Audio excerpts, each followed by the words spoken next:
আসসালামু আলাইকুম। আজকে আমি দেখাবো এইচএসসি 2027 ব্যাচ। তোমরা যারা ডাচ বাংলা স্কলারশিপ 2025-এ অ্যাপ্লাই করছিলা, তোমাদের কিছু প্রবলেমস নিয়ে আমি আজকে কথা বলবো। কালকে থেকে আমি যখন রেজাল্ট দেখার প্রসিডিউরটা ভিডিও আপলোড করার পর থেকে অনেকেই বিভিন্ন প্রবলেম নিয়ে কথা বলছে, এগুলো সমাধান দিব এবং যারা এই স্কলারশিপে সিলেক্ট হইছো তারা কিভাবে পরবর্তী স্টেপগুলো ফলো করবা এবং পরবর্তী কি কি করতে হবে তোমাদেরকে, সেই সবকিছু আমি এই ভিডিওতে দেখাই দেব। প্রথমে আসো, অনেকেই আইডি নাম্বার ভুলে গেছো। তোমরা কিভাবে তোমাদের অ্যাপ্লিকেশন আইডি ভুলে গেলেও তোমরা কিভাবে তোমাদের রেজাল্টটা চেক করতে পারবা এবং কিভাবে তোমরা এই রেজাল্ট চেক করে তোমরা তোমার আইডি নাম্বার সহ তোমার অ্যাপ্লিকেশন ফর্মটাকে কিভাবে ডাউনলোড করবা এবং পরবর্তী কি কি স্টেপ ফলো করবা সবকিছু দেখাই দিব। তোমরা আমার চ্যানেলটি সাবস্ক্রাইব করে রাখো এবং তোমাদের ফ্রেন্ডদের সাথে শেয়ার করে রাখো। পরবর্তীতে আরো অনেক আপডেটস আসবে তোমাদের জন্য এবং চাইলে তোমরা আমার ফেসবুক গ্রুপে জয়েন হয়ে নিতে পারো, যেটা থেকে তোমাদের বিশ্ববিদ্যালয়ের বিভিন্ন ভাইদের ক্লাস করতে পারবা ফ্রিতে। আচ্ছা চলো, আমি আর কথা না বাড়িয়ে শুরু করে দিই। প্রথমত তুমি তোমার রেজাল্টটা কিভাবে দেখবা? প্রথমে তোমাকে ডাচ বাংলা ব্যাংক স্কলারশিপের যে ওয়েবসাইট পোর্টাল আছে এখানে আসতে হবে। এই জন্য তুমি গুগলে সার্চ করবা DBBL স্কলারশিপ 2025, তাহলে দেখবা যে প্রথমেই তোমার একটা ওয়েবসাইট আসবে যেখানে Dutch Bangla bank scholarship results বা কোনো কিছু লেখা থাকবে। তাহলে তুমি ক্লিক করলে এই জায়গাটাতে আসবা। তারপর আমি আবার একটু দেখাই দিই। তুমি লিখবা DBBL স্কলারশিপ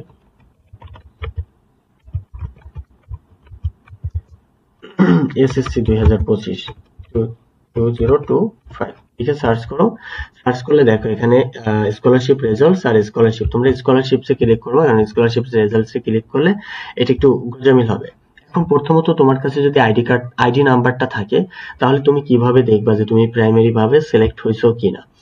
দেখো এই যে এখানে বাম পাশে আছে print HSC graduation primary selection letter এবং হচ্ছে প্রাইমারি সিলেক্টেড লিস্ট। তোমাকে প্রাইমারি সিলেক্টেড লিস্টে ক্লিক করতে হবে। ক্লিক করলে এই ইন্টারফেসটা আসবে। তুমি দেখবা যে এসএসসি 2025 এটা তোমাদের সামনে দেখবা কি ক্লিক টু সে, এখানে ক্লিক করবা। ক্লিক করলে এখানে দেখবো অনেকজন। একটা জিনিস দেখো, তোমাদের এসএসসি 2025-এর 2250 জন স্টুডেন্টকে ওরা প্রাইমারি ভাবে সিলেক্ট করছে। আমি একটু বলে দেই, তোমাদের এই যে 2250 জন সিলেক্ট হয়েছে না, তোমরা সবাই কিন্তু স্কলারশিপটা পাবা না। তোমরা এখন যারা সিলেক্ট হয়েছো তারা অনেক খুশি হওয়ার কিছু নাই। এর ভিতর থেকে অনেকেই বাদ পড়বে। এখানে সর্বোচ্চ হয়তো ওরা 1000 জনকে দিতে পারে। এর আগের জরিপ অনুযায়ী হয়তো হাইস্ট 1000 দিবে, তার মানে আরো 1200 জনকে বাদ দিবে। এটা ডিপেন্ড করবে তোমাদের ডকুমেন্টেশনের উপরে। যাই হোক, চলো এখন তোমার রেজাল্টে কিভাবে দেখবে। এই পেজে আসলে তুমি তোমার এই যে দেখো ডান পাশে সার্চ বার আছে, এই সার্চ বারে তুমি তোমার আইডি নাম্বারটা লিখবা। যেমন আমরা এখানে একটা আইডি নাম্বার লিখি, যেমন হচ্ছে 617075, এটাই লিখি 617075। দেখো, মনে করো যে এই আইডি নাম্বারটা তোমার আইডি নাম্বারটা এখানে দিয়ে সার্চ করবা।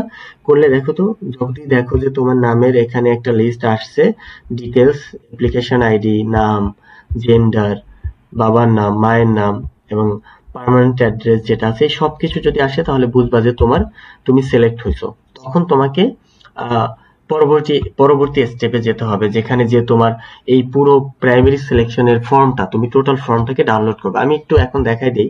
যারা সিলেক্ট মানে আইডি নাম্বারটা ভুলে গেছো, এটা নিয়ে আমাকে অনেকে জিজ্ঞেস করছো কি করবা। আইডি নাম্বারটা যারা ভুলে গেছো, যে তোমার মনে করো যে অ্যাপ্লাই করার পরে যে তোমার কাছে অ্যাপ্লিকেশন আইডিটা ছিল, এটা তুমি ভুলে গেছো, এটা তুমি জানো না, তখন তুমি কি করবা, প্রাইমারি সিলেক্টেড লিস্টে আসবা। তুমি ক্লিক টু সিতে ক্লিক করবা। এখন তোমাকে একটু কষ্ট করতে হবে। কষ্টটা হচ্ছে এই যে 2250 জনের এন্ট্রি আছে, এই সবগুলোকে তোমার চেক করতে হবে, কারণ এর বিকল্প নাই। আরেকটা বিষয় বলে দেই, যারা সিলেক্ট হচ্ছে তাদের মোবাইলে অনেকের এসএমএস যাওয়ার কথা। এসএমএসটা একটু চেক করো আগে। এসএমএস চেক করে যদি দেখো যে তুমি তোমার মোবাইল এসএমএস গেছে সিলেক্ট হওয়ার জন্য, তাহলে তো আলহামদুলিল্লাহ। আর যদি না পাও, অনেকের কনফিউশন থাকে যে আমি দেখবো অথবা সিমে সমস্যা হলে, তাহলে তুমি এখান থেকে সবগুলো চেক দিতে পারো। তুমি জাস্ট তোমার নামটা চেক দিবা, প্রত্যেকটা নামটা চেক দিবা। নামটা যদি তোমার সাথে মিলে যায় তখন তুমি তোমার বাবার নাম, মায়ের নাম, তুমি যে অ্যাড্রেস দিছো এই সবগুলো মিলাবা। মিলে দেখো যে পাইছো, তাহলে পাই গেলে তোমার হচ্ছে এখন দেখো এই প্রথম পেজ, তারপরে এখানে নিচে 1 2 3 4 আছে। এভাবে করে করে তুমি সবগুলো পেজে সার্চ করবা, পেজে খুঁজবা, খুঁজে দেন হচ্ছে দেখবা, যদি পাও তো আলহামদুলিল্লাহ। আর পাওয়ার পসিবিলিটি একটু কম, তোমার সিমেই এসএমএস আসার কথা, তারপরে যদি না আসে তুমি একটু ট্রাই করে দেখতে পারো, লাস্ট ট্রাই। এটা করে হয়তো তোমার আইডি নাম্বারটা ভুলে গেলেও তুমি তোমার রেজাল্টটা চেক করতে পারো। এরপরে আসো, এখন যারা সিলেক্ট হইছো তারা কি করবা? যারা প্রাইমারি ভাবে সিলেক্ট হইছো তারা প্রথমত এই যে প্রাইমারি সিলেক্টেড লিস্টের নিচে দেখো print HSC graduation primary selection letter, এই সিলেকশন লেটারটা তোমার ডাউনলোড করতে হবে। এখন এই লেটারটা ডাউনলোড কিভাবে করবা? ডাউনলোড করার জন্য এই তোমার এখানে যখন প্রাইমারি সিলেকশন লেটারে ক্লিক করবা, ক্লিক করলে তুমি এই ইন্টারফেসে আসলে এখানে আইডি নাম্বারটা দিবা। তোমার যে আইডি নাম্বার আছে সেই আইডি নাম্বারটা তোমাকে এখানে দিতে হবে। দেওয়ার পরে তুমি এই যে প্রিন্ট প্রাইমারি সিলেকশন লেটারে ক্লিক করবা। যখন এটা করবা তখনই দেখবা যে তোমার কাছে এই ইন্টারফেসটা আসবে, যেখানে তুমি যা যা অ্যাপ্লাই করছো, আপলোড দিছো, এই সবকিছু তোমার এখানে আসবে। আসার পরে তুমি এখানে সবকিছু দেখতে পারবা যে কি কি আছে, কি কি নাই, তোমার কি কি লাগবে। এখন আমি একটু বলে দেই, আমি এই অ্যাপ্লিকেশনটা থেকে বলে দিই তোমার এখন কাজ কি। এখন কাজ হচ্ছে আজকে থেকে, মানে 26 আগস্ট 2025 থেকে 15 সেপ্টেম্বর 2025 এর মধ্যে তোমার বাসার আশেপাশে বা তোমার কাছাকাছি ডাচ বাংলা ব্যাংকের যে শাখা আছে সেই শাখাতে তুমি যাবা, এবং যাওয়ার সময় তোমাকে কি কি ডকুমেন্টস নিয়ে যেতে হবে, কি করতে হবে এটা একটু বলছি। দেখো, তুমি তোমার বাসার আশেপাশে যে কোনো একটা ডাচ বাংলা ব্যাংকের শাখাতে যাবা। এখানে এজেন্ট ব্যাংকে যাইলেও হবে। তো এজেন্ট ব্যাংকিং এর ক্ষেত্রে আমি তোমাদেরকে একটু রেফার করব না, কারণ হচ্ছে এজেন্ট ব্যাংকিং এর ওরা অত অ্যাক্টিভ হয় না, ওরাও নিয়ে ওই শাখাতে জমা দিবে। দেখা গেছে কোনো কারণে যদি ওরা মিস্টেক করে তোমার এই ফর্মটা জমা না দেয়, সেক্ষেত্রে কিন্তু তুমি স্কলারশিপ থেকে মানে বাদ পড়তেছো। আমার মনে হয় যে ডাচ বাংলা ব্যাংকের তো শাখা তোমার উপজেলা, জেলা সব জায়গায় থাকে। এছাড়াও অনেক সময় আরো ছোটখাটো শহরেও থাকে। তো তোমরা যারা গ্রামে আসো বা কোনো কিছু, তারা কিন্তু তোমার একটু কষ্ট করে হলেও উপজেলা অথবা জেলাতে যে এটা জমা দিবা, এটা তোমার জন্য সবচেয়ে বেশি সিকিউর হবে। আচ্ছা, এখন কি করতে হবে? প্রথমত কাজ হচ্ছে তোমার রিসেন্ট তোলা 2 কপি পাসপোর্ট সাইজের ছবি, এটা নিবা। তারপর হচ্ছে তোমার বাবা মায়ের, যদি বেঁচে থাকে, যাদের বাবা মা বেঁচে আছে তাদের রিসেন্ট তোলা 1 কপি করে পাসপোর্ট সাইজের ছবি নিবা এবং জাতীয় পরিচয়পত্রর ফটোকপি নিবা। এরপরে এসএসসি মার্কশিট, পাশের মার্কশিট নিবা, যেটার ফটোকপি নিবা, সরি এগুলো সব ফটোকপি। এসএসসি পাশের রেজিস্ট্রেশন কপি ও প্রশংসাপত্রের ফটোকপি নিবা। এরপরে সর্বশেষ পাস করছো যেই প্রতিষ্ঠান থেকে, সেই প্রতিষ্ঠান থেকে পিতামাতা চাকরিরত যদি হয়, তাহলে শিক্ষা প্রতিষ্ঠানের মানে তোমার বাবা মা যদি চাকরিরত হয়, যদি কোনো প্রতিষ্ঠানে চাকরি করে, সেই প্রতিষ্ঠানের উচ্চপদস্থ কর্মকর্তা থেকে অথবা প্রথম শ্রেণীর কর্মকর্তা থেকে বা চেয়ারম্যানের কাছ থেকে, যদি তোমার বাবা মা চাকরিজীবী না হয় তাহলে চেয়ারম্যানের কাছ থেকে একটি তোমার হচ্ছে তোমার বাবা মায়ের যে আয়ের বিবরণী আছে, যেমন তোমার বাবা তুমি যে অ্যাপ্লিকেশন করার সময় দিছো যে কত টাকা আয় করে, এটার একটা কপি প্রিন্ট করে সেটা তোমার হচ্ছে তাদের দিয়ে সত্যায়িত করে নিতে হবে। আর যদি মৃত্যু হয় তাহলে তোমার মৃত্যু হলে আয়ের যে বিবরণী আছে, এই যে তুমি অ্যাপ্লিকেশনটা লিখবে এখানে উল্লেখ করবা। আর একটা বিষয় হচ্ছে, অনেকেই তোমরা বাবা মা মৃত, বাবা অথবা মা কেউ একজন মৃত আছে, বাবা মৃত, তাদেরকে একটু সিলেক্ট বেশি করছে কারণ তাদের ফাইন্যান্সিয়াল প্রবলেম এটা বিবেচনা নিছে। তো তারা অবশ্যই এই অ্যাপ্লিকেশনে সেটা উল্লেখ করবা যে তোমার বাবা নাই। এটা কিন্তু খুব বেটার একটা সাপোর্ট হিসেবে কাজ করবে। তোমার বাবা যদি না থাকে আর তুমি যদি সেটা উল্লেখ না করো, তাহলে এটা তোমার জন্য বাদ পড়ারও পসিবিলিটি থাকতে পারে, যেহেতু এখানে আরো অলমোস্ট 1200 স্টুডেন্টকে তারা বাদ দিয়ে দিতে পারে প্রবাবলি। এটা এখনো বলা যাচ্ছে না এবছর তারা কতজনকে নেবে। এরপরে প্রাথমিক বা জুনিয়র পর্যায়ে বৃত্তি পেয়ে থাকলে প্রয়োজনীয় সনদপত্র ফটোকপি দিবা। যদি তুমি প্রাথমিক স্কুলগুলোতে বৃত্তি পাও তাহলে সেটার সনদ এখানে জমা দিবা, যদি আগে পেয়ে থাকো। এটা নেগেটিভ না, এটাতে কোনো সমস্যা নাই, কারণ তুমি ফাইন্যান্সিয়াল যদি সাপোর্ট আগে পেয়ে থাকো কোথাও, সেটা একটা সনদ দিবা। এরপর পিতামাতা মৃত্যু অথবা বিবাহ বিচ্ছেদ হলে আবেদনকারী ভরণ পোষণ প্রদান না করলে সেই সংক্রান্ত প্রমাণাদি, ধরো তোমার বাবা বা মা কেউ মৃত্যু অথবা দুজনই মৃত থাকে অথবা তারা বিচ্ছেদ অবস্থায় আছে এবং তোমাকে ভরণ পোষণ দেয় না, এইসবের একটা সনদ দিতে হবে। এই সনদটাও তোমার ইউনিয়ন পরিষদ থেকে নিতে হবে, যেটা তোমার ওয়ার্ডের যে মেম্বার চেয়ারম্যান দিয়ে সাইন করাতে হবে। আবেদনকারী শারীরিক প্রতিবন্ধী হলে প্রতিবন্ধী সনদপত্র, তুমি যদি মনে করো যে একটা স্টুডেন্ট শারীরিক প্রতিবন্ধী, তার যে প্রতিবন্ধী এটা সনদ থাকে, এই সনদটাও ফটোকপি নিতে হবে। এই সব ডকুমেন্টস নিয়ে তোমাকে হচ্ছে ডাচ বাংলা ব্যাংকের একটি শাখায় যেতে হবে, যে তোমার সেখানে বললেই হবে যে ডাচ বাংলা ব্যাংকের স্কলারশিপে প্রাইমারি সিলেক্টেড হয়েছি, আমি আমার এই ডকুমেন্টস গুলো জমা দিব। তখন তারাই তোমাকে পরবর্তীতে তোমার সেখানে যদি কোনো ফর্ম ফিল আপ করা লাগে সেটা তারা বলবে, আর না হলে তোমার এই সব ডকুমেন্টস গুলো তারা জমা নিবে, এবং জমা দেওয়ার পরে তোমাকে অপেক্ষা করতে হবে পরবর্তী ফাইনাল সিলেকশন লিস্টের জন্য, ফাইনাল স্কলারশিপ রেজাল্টের জন্য। যখন ফাইনাল স্কলারশিপ রেজাল্ট দিয়ে দিবে তখন তুমি দেখতে আবার চেক করতে হবে যে তোমার আইডি নাম্বারটি এখানে আছে কিনা। অবশ্যই যারা আইডি নাম্বার ভুলে গেছো এবং তোমাদের মোবাইলে এসএমএস আসছে, তারা তাদের আইডি নাম্বারটি সংরক্ষণ করবে, কারণ পরবর্তীতে যখন ফাইনাল রেজাল্ট দিবে তখনও কিন্তু তোমার এই আইডি নাম্বারটাই শুধুমাত্র দেয়া হবে।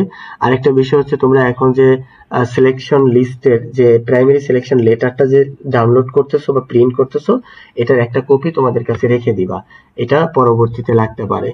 তো এই সবকিছু দিবা। আর একটা বিষয় এখানে বিশেষ দ্রষ্টব্য বলে দিছে, উপরোক্ত সংযোজনী সমূহের মূল কপি প্রদর্শনের জন্য অবশ্যই সঙ্গে নিয়ে আসতে হবে। যদি কাগজপত্রের মূল কপি বিদ্যালয়ে অথবা কলেজে জমা থাকে অথবা শিক্ষা বোর্ডে প্রাপ্ত না হলে সেসব কাগজের ফটোকপি অনলাইন কপি বিশ্ববিদ্যালয় কলেজ থেকে সত্যায়িত করতে হবে। অর্থাৎ তুমি যে ডকুমেন্টস গুলো নিছো, এই ডকুমেন্টস গুলো মূল কপি তুমি সাথে করে নিয়ে যাবা ব্যাংকে। তারা যদি দেখতে চায় দেখাবা, না দেখতে চাইলে তো সমস্যা নাই। আর যদি কাগজপত্র মূল কপি বিদ্যালয় বা অন্য কোথাও থাকে যেটা তোমার কাছে নাই, তাহলে তোমার এইটার কপিগুলো বিদ্যালয় থেকে অথবা কলেজ থেকে সত্যায়িত করে নিবা টিচারদের কাছ থেকে, হেড টিচার স্কুলে হলে হেড টিচারের কাছ থেকে অথবা কলেজে হলে যে কোনো টিচারের কাছ থেকে সত্যায়িত করে নিবা। আরেকটা বিষয় হচ্ছে, নির্ধারিত তারিখের মধ্যে ডাচ বাংলা ব্যাংকের যে কোনো শাখায়, যেখানে শাখা নেই সেখানে Dutch Bangla bank mobile banking অফিসে উপস্থিত হয়ে উপরোক্ত সংযোজনী দাখিল করতে হবে। যে ডকুমেন্টস গুলো আছে এগুলো দাখিল করতে হবে। আর যদি তুমি এটা করতে ব্যর্থ হও তাহলে কিন্তু তুমি এই স্কলারশিপ থেকে বাদ হয়ে যাবে, মানে তোমাকে বাতিল বলে গণ্য হবে। প্রাথমিকভাবে নির্বাচিত আবেদনকারীদের যাবতীয় তথ্য ও সংযোজনী সমূহের সত্যতা যাচাই সাপেক্ষে নির্ণীত মেধা তালিকার ভিত্তিতে বৃত্তিপ্রাপ্তদের চূড়ান্ত তালিকা পরবর্তীতে প্রকাশ করা হবে। অর্থাৎ তোমরা যে ডকুমেন্টস গুলো দিবা, এই ডকুমেন্টস গুলো তারা অবজারভেশন করবে, তারা চেক দিবে, চেক দিয়ে তোমাদের চূড়ান্ত তালিকা প্রকাশ করবে। অবশ্যই তোমরা যারা সিলেক্ট হয়েছো সব ডকুমেন্ট জমা দিবা। কয়জনকে নিবে সেটা তোমার দেখার বিষয় না, এটা টোটালি ব্যাংকের উপরে ডিপেন্ড করে। ব্যাংক এমনও হতে পারে যে সবাইকেও সিলেক্ট করতে পারে।